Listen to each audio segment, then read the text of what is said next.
Every business rise and falls. There is risk in every business. Just like that, Too Faced also faces these things. Let us come and see the rise and fall of a renowned fashion company.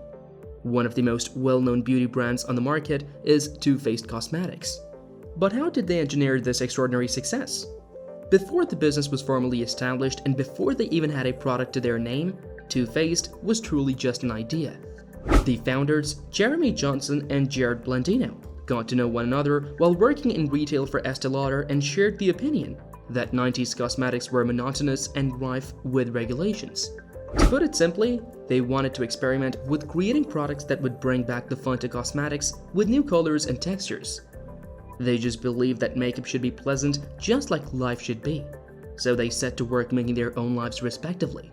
Jeremy would be in charge of the supply chain, Jared in charge of manufacturing the product, and together they would see the package design. So to begin, in his spare time, Landing began melting eyeshadows, blushes, and glosses from existing products off of trial units or from what he could take from work, and was successful in developing makeup that would blend his irrelevant humor and sense of fun with great formulae. These were then given to Jeremy, who set to work looking for laboratories and factories to serve as suppliers for their very first collection, which was the basis for the 1998 launch of Too Faced. 8 lipsticks, 8 nail polishes, and 10 eyeshadows comprised Too Faced's initial product line. Among these was U&R, the first glitter eyeshadow in the world, which was a combination of black eyeshadow and silver glitter, which after being carried by Sephora was a chemical and more recently, a commercial breakthrough for the makeup industry. The eyeshadow was the collection's breakthrough star after being featured in a Vogue article, providing the business with financial security very soon. Here, they could continue to challenge the mundane makeup industry, this time now on a global scale, thanks to the company becoming stocked worldwide by Sephora, as well as being picked by Alter. From here, they would come to materialize some of the company's best-loved products like the brand's Plumping Lip Gloss, Lip Injection in 2005, and one of their first paper eyeshadow palettes, Quickie Chronicles in 2006. And with that, their next major hit was born. Thanks to its unusual branding and its high-quality makeup, which for the first time ever incorporated numerous different items within one palette, Quickie Chronicles became a sensation in the cosmetics industry, an idea that has never been tried before. Each Quickie palette contained 1 blush, 3 eyeshadows, and 4 lip glosses that were all packaged in retro-themed drawings from the 1940s or 1950s. Early on, Too Faced realized that branding or packaging were more important than nearly any other factor in driving sales of cosmetic products.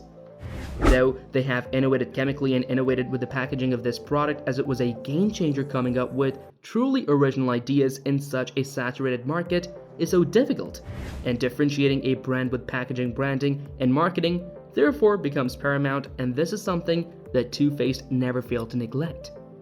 Too Faced bet on having an instantly recognizable product to make their product desirable, and having this very distinguishable packaging for their products helped them immensely stand out amongst the crowd. This was also very important in the growing YouTube space, where people had started to share makeup and beauty routines, tips and tricks with the world. Yes, in the retail industry, but also right now in the world of social media. At this point, Too Faced were also no stranger to creator reviews. And even in 2008, they launched their own YouTube channel, where the content was more intimate and relatable than the excessive corporate videos. Although a lot of the earlier videos are now gone, saying that this is the first one from the channel in 2012, they started posting in 2009. With their most successful series being a bit later, when Jared Blandino began a YouTube series called It's Happening. Effectively, he was treating the channel like a regular YouTuber would, just with this unique insider look at the beauty community, but this is still very early for a company to want to get in on social media marketing, and though I couldn't find sales figures, it must have been influential for them to even consider starting a YouTube channel before posting on it. So much so that these videos pre-It's Happening contributed to the successful launch of their massively successful Chocolate Soleil Matte Bronzer. Launched in early 2009, the Chocolate Soleil Matte Bronzer quickly became a top seller for it, was a both solid product, and it had a phenomenal differentiator that they could use for marketing. Regarding the beauty industry, 2018 will likely be a financially significant year for the organization.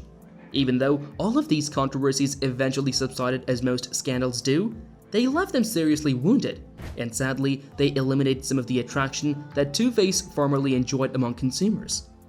They once had a reputation for innovation and for coming up with amazing products and packaging, that were exclusive to the brand.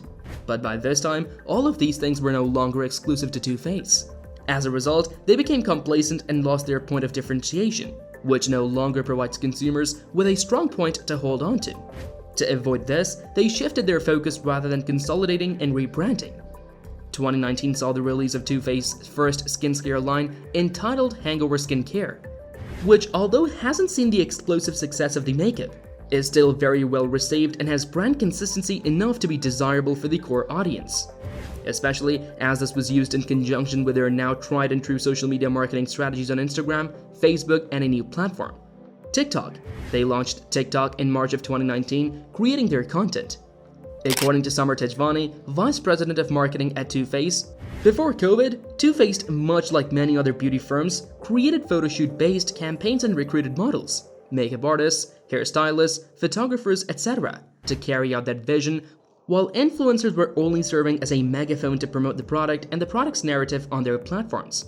However, when the pandemic forced the closure of Too Faced internal studio, the company turned to its influencer partners to generate 100 of the campaigns that were then analyzed and improved on internally as the company revised its strategy to identify what users on TikTok resonated with, as well as opening other opportunities that the platform could present as a sales channel, which worked both as an extension of their promotional campaigns and as a sales platform.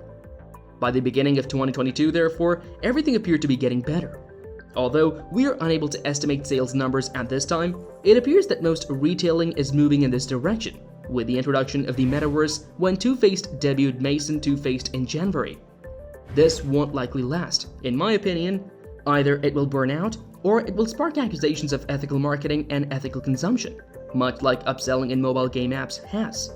But for now, it works as a very nice PR, even if one hasn't used the platform. However, 2022 would mark the first major internal blow for the company after both founders Johnson and Blandino announced their departure from the brand and business effective from June 30th, 2022. They were replaced by Tara Simon, who assumed the position of Global Brand President for Too Faced under ELC President and Chief Executive Officer Fabrizio Frada. Before the Estee Lauder annual report is out the following year, we won't know how this impacts the revenue or sales. In the end, we believe that after their major setback, they sought to reimagine how they connected with customers. And while they have largely been successful, we believe they could benefit from a total rebranding. Since the founders are no longer with us, we don't anticipate any further personal controversies affecting the company's future growth. As a result, anticipate them continuing to be a powerful influence in the industry for a very long time. Thank you for watching this. For more content like this, share our channel for more information.